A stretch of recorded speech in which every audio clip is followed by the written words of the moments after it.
सर्वे भवन्तु सुखिनः सर्वे सन्तु निरामयाः सर्वे भद्राणि पश्यन्तु मा कश्चित् दुःखभाग् भवेत्। सर्वरक्षक परमपिता परमात्मा को प्रणाम करते हुए, उस ईश्वर की सत्ता को नमन करते हुए आइए हम इस वेदोपदेश में पूर्व में जो वेदों में यज्ञ का विधान है उसके बारे में जान रहे थे। तो वेदों में विभिन्न प्रकार के यज्ञों का विधान है, पुत्रेष्टि यज्ञ, राजसूय यज्ञ, इस तरीके से कई सारे यज्ञों का विधान है। और उन यज्ञों में ही एक यज्ञ होता है अग्निहोत्र, जिसको सबसे महान और सबसे बड़ा माना जाता है। तो यह जो अग्निहोत्र है वो दैनिक करने योग्य होता है। जो भी व्यक्ति अपने जीवन में आध्यात्मिक जीवन जीना चाहते हैं, अपने जीवन में उत्कृष्ट उन्नति चाहता है, या फिर अपने शरीर को स्वस्थ रखना चाहता है, या फिर जो भी वातावरण इत्यादि है उसको भी शुद्ध रखना चाहता है, और जिन देवताओं के माध्यम से हमको ये सारी चीज़ें प्राप्त होती हैं, अन्न, फल, फूल, औषधियाँ, वनस्पतियाँ, धूप, हवा, ये सारी चीज़ उन देवताओं के प्रति जो हमारी कृतज्ञता है उसको उसके माध्यम से हम प्रकट करते हैं, और उन देवताओं तक हम वापस अन्न आदि जो हमको प्राप्त हुआ है उसको उन तक पहुंचाते हैं। और उसी यज्ञ में हम ईश्वर स्तुति, प्रार्थना, उपासना के जो प्रथम मंत्र थे उसके बारे में जाना, उसके बाद आचमन मंत्र, उसके बाद अंगस्पर्श मंत्र, और उसके बाद अग्नि प्रज्वलन करते हैं। उसमें भी हमने उसके बारे में जाना, ओम भूर्भुवः स्वः, इन 3 महाव्याहृतियों का उच्चारण करते हुए अग्नि को प्रज्वलित करते हैं। और उसके बाद उस दीप में जो प्रज्वलित की अग्नि होती है उसको कपूर जला करके या फिर दूसरे एक बाटी जला करके उसको अग्नि कुंड के अंदर स्थापित करते हैं। और जब हम अग्नि कुंड के अंदर स्थापित करते हैं तो उसको कहते हैं अग्न्याधान। यज्ञ कुंड के मध्य में अग्नि को प्रज्वलित करते हैं। तो वो जो प्रक्रिया है उस प्रक्रिया के माध्यम से ओम भूर्भुवः स्वद्योरिव भूम्ना पृथ्वी ववरिम्ना तस्यास्ते पृथ्वी देव यजनि पृष्ठे अग्निमन्नादमन्नाध्याया दधे। इस मंत्र का उच्चारण करते हुए हम यज्ञ कुंड के मध्य में अग्नि को स्थापित करते हैं। और इस मंत्र का अर्थ होता है कि जो वो परमपिता परमात्मा है उसके माध्यम से जो हमको ये सारी चीज़ मिली है, उसके माध्यम से जो हमको ये सारा भोग्य पदार्थ मिले, उन पदार्थों को हम वापस उस ईश्वर तक, परमात्मा तक पहुंचाने के लिए या उन देवताओं तक पहुंचाने के लिए हमारे पास जो अन्न आदि, जो औषधि इत्यादि पदार्थ हैं, उन पदार्थों को हवि देने के लिए इन सारे पदार्थों का भक्षण करने वाली सर्वश्रेष्ठ देवता के रूप में हम अग्नि का आह्वान करते हैं और उस अग्नि को उसमें प्रज्वलित करते हैं। और उस अग्नि को प्रज्वलित करने के बाद फिर हम अग्नि प्रदीप्त करने के लिए दूसरा मंत्र हम करते हैं, जिसमें हम एक घृत की आहुति उसमें देते हैं।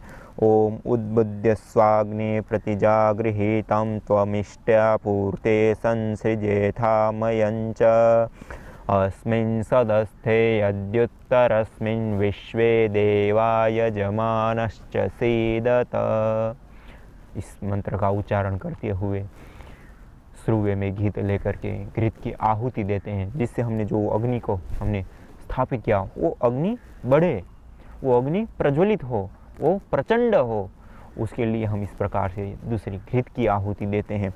और यह जो घृत की आहुति देते हैं उसके पीछे जो इस मंत्र का अर्थ है, उसमें जो भी हम अन्न आदि जो भी हमारे पास सामग्री है, घृत है, उसकी आहुति दे करके उस अग्नि को प्रार्थना करते हैं कि आप इसमें प्रज्वलित हो, तो इस प्रचंड अग्नि के साथ प्रज्वलित हों, कि हम इसमें जो भी पदार्थ डालें या आहुति दें उसको भस्म करके इस संपूर्ण ब्रह्मांड में फैल करके सभी देवताओं तक उस अन्न आदि पदार्थों को अग्नि पहुँचाए। क्योंकि अग्नि को वाहक कहा गया, इसीलिए इसको पावक भी कहा जाता है। मानी ये जो अग्नि है वो पावक होती है। पावक मानी पावन करने वाली, शुद्ध करने वाली। जैसे कहा जाता है ना, जो सोना, चांदी, लोहा इत्यादि जो धातुएं होती हैं, उनको जब तीव्र अग्नि में जलाया जाता है तो तीव्र अग्नि में जलाने से वो जो धातु होती हैं वो शुद्ध हो जाती हैं। तो इसके जो मल हैं वो नष्ट हो जाते हैं, और यह जो मल नष्ट हो जाता है उसके कारण वो शुद्ध हो जाती है। तो जो अग्नि है वो पावक है, मानी पावन करने वाली, शुद्ध करने वाली है। और इसी प्रकार से जो भी अशुद्धि इस धरती पर है, इस वातावरण में है, उन अशुद्धि को भी ये अग्नि दूर करती हैं। यज्ञ के माध्यम से हम जो अग्नि को प्रज्वलित करते हैं, अग्नि को जलाते हैं, वो सारी इस वायुमंडल में शुद्धिकरण करने वाली होती हैं, इस वायुमंडल को पावन करने वाली होती हैं। यज्ञ को पावन करने वाली, जो यज्ञ करता है वो भी पावन होता है, उसका भी उद्धार होता है, उसका भी शुद्धिकरण होता है, उनका भी मन शांत होता है, उसके मन के जो क्लेश हैं वो भी दूर हो जाते हैं। मानी काम, क्रोध, लोभ, मोह, ईर्ष्या, द्वेष इत्यादि जो क्लेश होते हैं, वो सारे के सारे जो क्लेश हैं उनको दूर करें। मानी वो हमारे एक प्रकार के मल कह सकते हैं हम, या विकार कह सकते हैं। वो जो विकार हैं वो सारे विकारों को नष्ट कर देती हैं ये यज्ञ की अग्नि।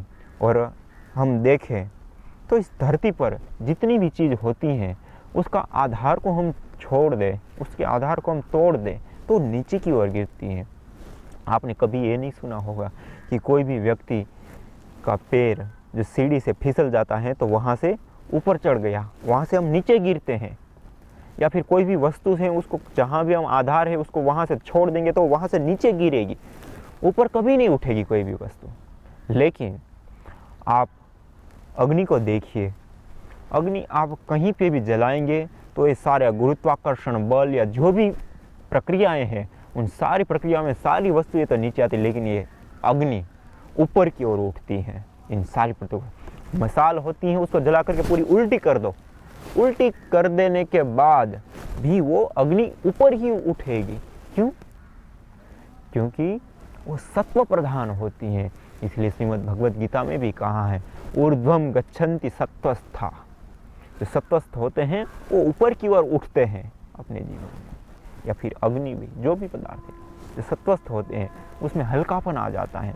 स्वाभाविक है, हम लोगों ने सुना हुआ होता है जब उपवास करते हैं, उपवास मानी समीपता होती है, लेकिन हम जिस भोजन हम करते हैं उस भोजन को हम छोड़ देते हैं, त्याग देते हैं एक दिन के लिए, एक टाइम के लिए, 2 समय के लिए, तो उसको हम उपवास का नाम देते हैं। तो वो जो हम उपवास करते हैं उस समय क्या होता है व्यक्ति के शरीर में, जो वो भोजन करता है वो अन्न आदि नहीं जाते उनके शरीर में, तो उनका शरीर हल्का सा वो महसूस करते हैं। उनके शरीर में तामसिकता नहीं रहती है, उनके शरीर में भारीपन नहीं रहता, आलस्य नहीं रहता, तंद्रा निद्रा नहीं रहती, बिल्कुल हल्का फुल्का और बड़ा अच्छा महसूस करता है और सात्विक अवस्था में स्थित होता है।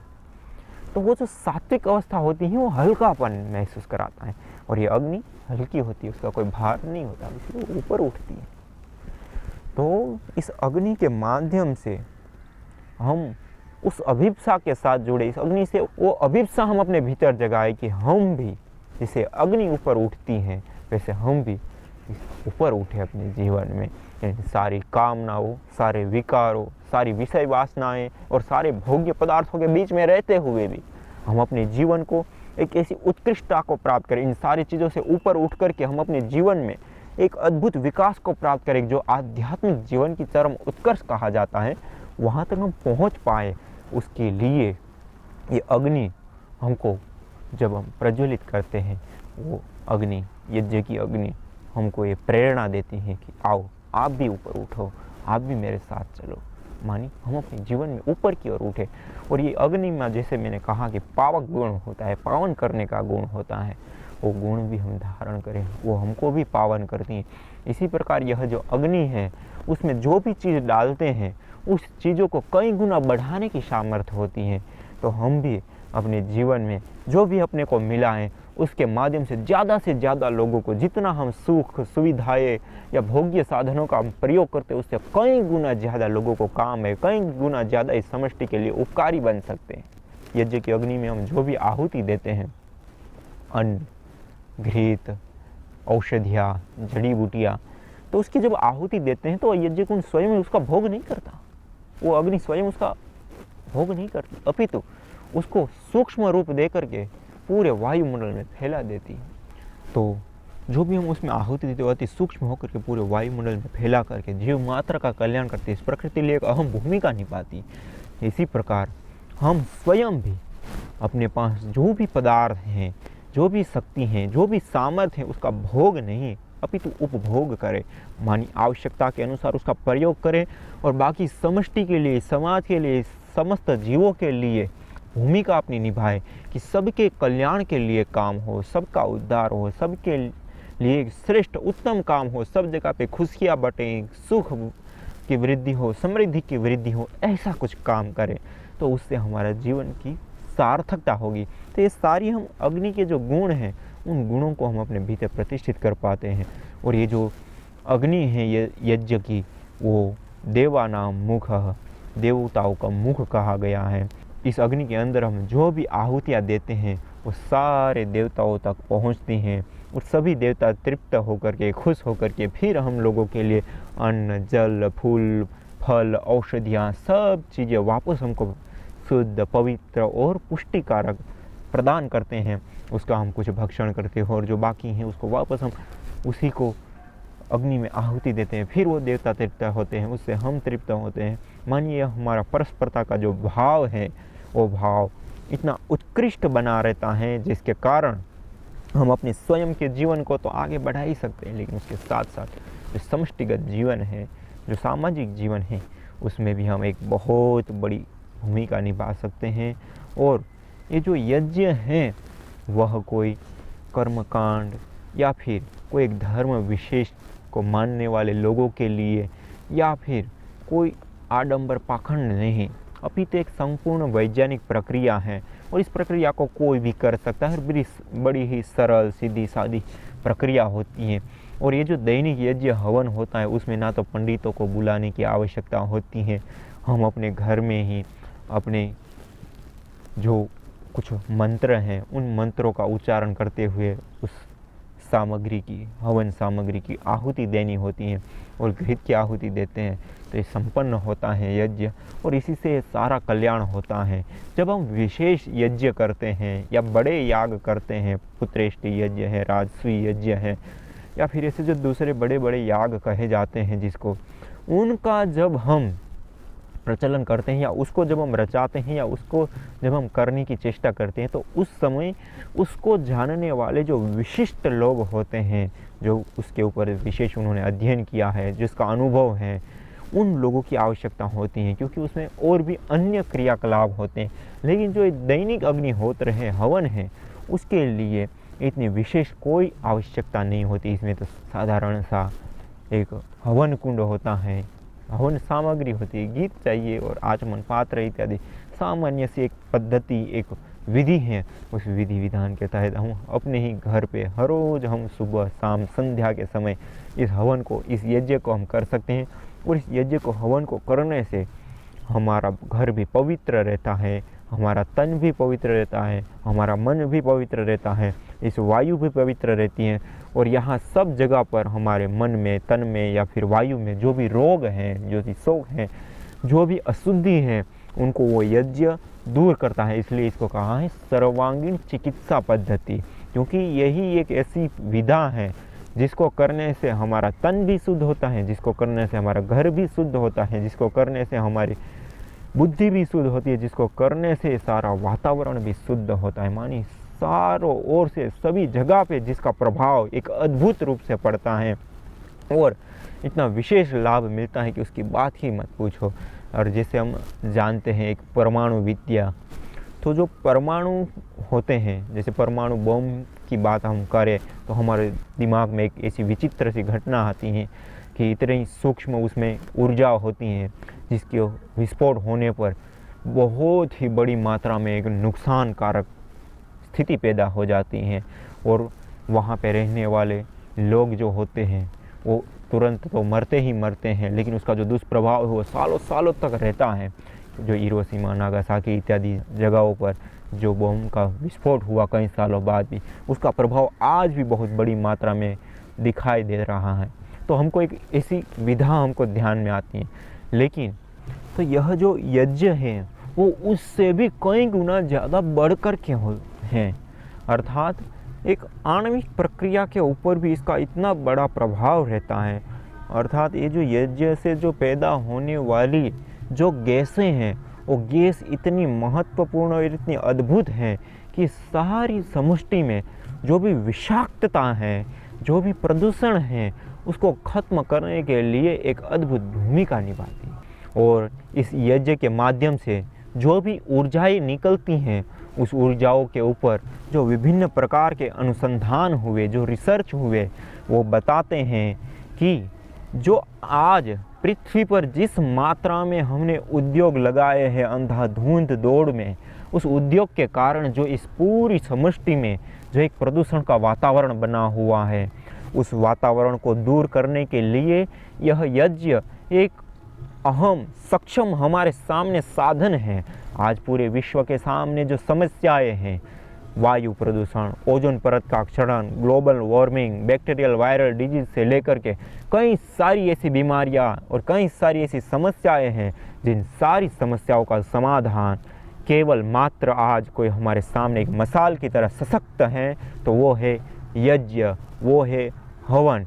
और इस हवन के माध्यम से जो रिसर्च किया गया, उसके जो परिणाम आए, उस परिणामों को देखते हुए आज के वैज्ञानिक लोग भी एक दावे के साथ कहते हैं कि यह जो यज्ञ है, उसको यदि आज हम फिर से अपना लें तो ये सारी जो हमारे सामने समस्या है, उन सारी समस्याओं का अंत हो जाता है। तो आइए हम सब लोग इस यज्ञ के ऊपर गौर करें, इस यज्ञ के ऊपर विचार करें और इसको अपनाने के लिए हम तैयार हों, क्योंकि आज जिस मात्रा में प्रदूषण हो रहा है, उससे बचने के लिए आज हमारे पास कोई चारा नहीं। और जो बड़े शहर है, दिल्ली, कोलकाता, मुंबई, इन शहरों में तो इतनी बड़ी मात्रा में प्रदूषण कि वहाँ पे ठंडी की ऋतुओं में भी गर्मी महसूस नहीं, मानी वहाँ का जो उष्णता है वो इतनी बढ़ जाती है कार्बन डाइऑक्साइड के कारण, उसकी बात ही मत पूछो। और गर्मी की ऋतु में वहाँ रहा नहीं जा सकता, इतनी ज़्यादा भीषण गर्मी होती है।